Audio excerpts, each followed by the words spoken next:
Hi friends, nitwa Johnson. Ngiye kubabwira ukuntu ushobora gukoresha WhatsApp ebyiri muri Android smartphone imwe. Turaza gukenera application yitwa Go Multiple cyangwa se Go Multiple. Ushobora kuyikura kuri Google Play Store cyangwa se ahandi hantu usanzwe ukura ama application. Installation ni isanzwe nkuko wainstalla izindi application. Numara kuyinstalla uraza aho iri uyifungure, ukande kuri positive sign kuri add, usacinge application ya WhatsApp. Iyo ino application ikora ifata WhatsApp ikayikorera double, ikayikorera nyine kopi yayo ku buryo ushobora naho gushyiramo nimero nk'ibisanzwe, nyine ugakora account nyine nk'ibisanzwe. So ikandeho, wongera aha ngaho uyifungure, tegereza akanya gato.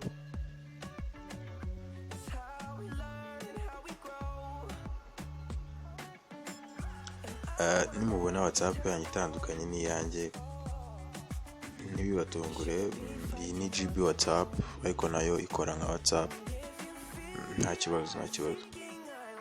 Nurangiza ushiremo nimero,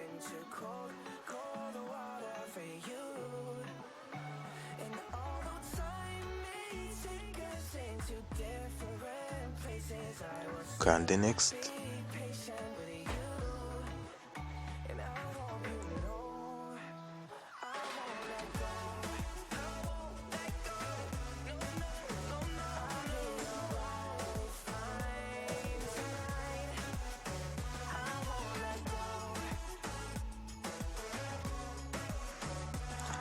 tegereze confirmation code nk'ibisanzwe nkuko bikora muri WhatsApp bisanzwe, kuko iyo byageze hano process ziba zabaye nk'izisanzwe.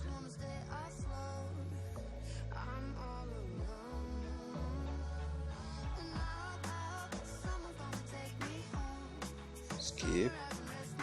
Murabona ko nkaho birangiye. Ahangaha ushiremo izina, next.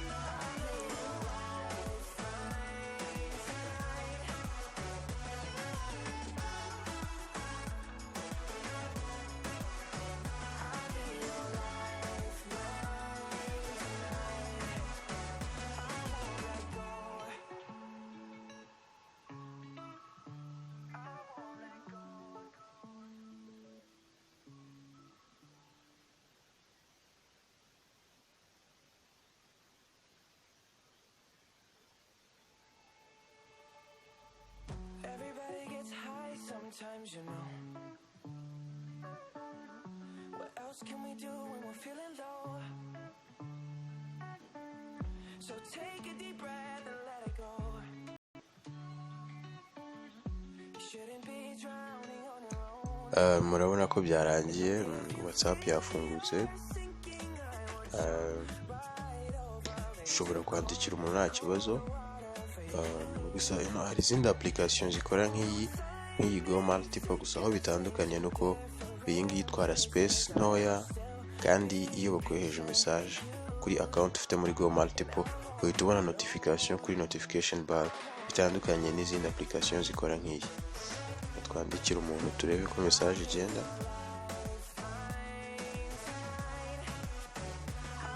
Ko message yagiye nta kibazo. Nizere ko byabaryoheye. Mwibagirwe kumfollowinga kuri Instagram, nitwa Johnson Harris Desa 50. Murakoze. Thank you for watching.